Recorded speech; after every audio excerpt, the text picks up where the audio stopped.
Assalamualaikum. Welcome to Amadunu Samayal. அஸ்ஸலாமு அலைக்கும் viewers, இன்றைக்கி நம்ம எல்லாருக்கும் ரொம்ப பிடிச்ச வட்டலப்பம் ரெசிபி ரொம்பவே சிம்பிளான முறையில் எப்படி செய்யலாம் தான் பார்க்க போகிறோம்.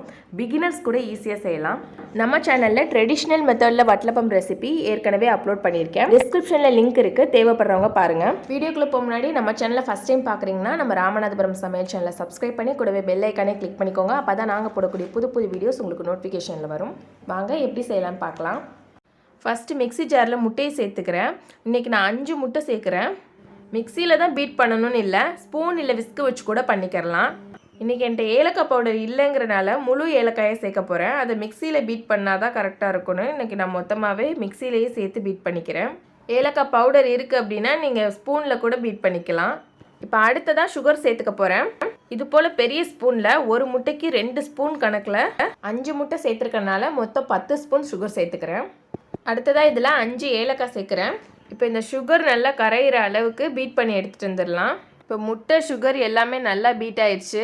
சுகர் எல்லாமே நல்லா கரைஞ்சிருச்சு. இதை வேறு ஒரு பவுலுக்கு ஃபில்ட்ரு பண்ணி எடுத்துக்கலாம். கட்டாயம் ஃபில்ட்ரு பண்ணி தான் சேர்க்கணும். ஃபில்ட்ரு பண்ணி சேர்க்கும் போது தான் நமக்கு இடையில விரிசல் இல்லாமல் கிடைக்கும்.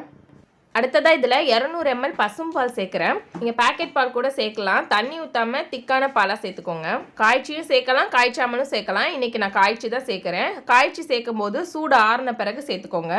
இது எல்லாத்தையும் நல்லா மிக்ஸ் பண்ணிவிட்டு இதை வேறு ஒரு பவுலில் சேர்த்துக்கிறலாம். பவுலில் எண்ணெய் இல்லைன்னா கீ ஸ்ப்ரெட் பண்ணிக்கோங்க. இப்போ இதை இதில் சேர்த்துடுறேன். அடுத்ததாக இதை வேக வச்சு எடுத்துக்கலாம். ஸ்டவ் ஆன் பண்ணி குக்கரில் தண்ணி சேர்த்து கொதிக்க வைக்கணும். தண்ணி கொதி வந்த பிறகு அதில் ஸ்டாண்டு சேர்த்துட்டு நம்ம முட்டையும் பாலும் கலந்து வச்சுருக்கோம் இல்லையா, அந்த பவுலை உள்ளே வச்சிடலாம். இப்போ இதுக்கு மேலே ஒரு மூடி போட்டு மூடிட்டு குக்கர்லேயும் பெல்ட் போட்டு மூடிடலாம். விசில் போட்டுடலாம் மேலே. இப்போ இதுலேருந்து 8லேருந்து 10 விசில் வரணும். குக்கரில் தான் வேக வைக்கணும்னு இல்லை, நீங்கள் இட்லி பாத்திரத்தை கூட வேக வைக்கலாம். குக்கரில் வைக்கும் போது உங்களுக்கு டைம் ரொம்ப சேவ் ஆகும். இட்லி பாத்திரத்தில் வச்சிங்கன்னா லோ ஃப்ளேமில் வச்சு 40 நிமிஷம் வேக விடணும். ஒவ்வொருத்தவங்க குக்கரை பொறுத்து விசில் டிஃப்ரென்ஸ் ஆகும். 8 விசில் வந்ததுக்கு பிறகு திறந்து கத்தி விட்டு பாருங்க. கத்தியில் ஒட்டாமல் வந்திருந்ததுன்னா வெளியில் எடுத்துடலாம். லைட்டாக ஒட்டி இருக்கு அப்படின்னா நீங்கள் திரும்பவும் 2 விசில் விடுங்க. இப்போ இதில் கத்தி விட்டு பார்க்கும்போது ஒட்டாமல் கிடச்சிருக்கு, வெந்துருச்சு. இப்போ இதை வெளியில் எடுத்துடலாம்.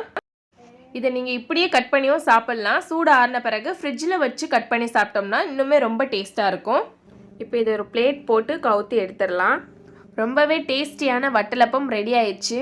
இதுக்கு மேலே பாதாம் வச்சு டெக்கரேட் பண்ணிக்கிட்டேன். இது ஆப்ஷனல் தான். ரொம்பவே டேஸ்டான வட்டலப்பம் சூப்பராக ரெடி பண்ணியாச்சு. இந்த ஈத்க்கு கண்டிப்பாக ட்ரை பண்ணுங்கள். சாஃப்ட் அண்ட் ஸ்மூத்தாக ரொம்ப டேஸ்ட்டாக இருக்கும்.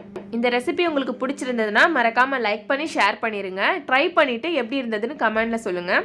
இது போல் சூப்பரான ரெசிபிஸை தொடர்ந்து பார்க்க நம்ம ராமநாதபுரம் சமையல் சேனலை சப்ஸ்கிரைப் பண்ணி கூடவே பெல் ஐக்கானை கிளிக் பண்ணிக்கோங்க. அப்போ தான் நாங்கள் போடக்கூடிய புது புது வீடியோஸ் உங்களுக்கு நோட்டிஃபிகேஷனில் வரும். இன்ஷா அல்லாஹ் நெக்ஸ்ட் வீடியோவில் பார்ப்போம். அஸ்ஸலாமு அலைக்கும்.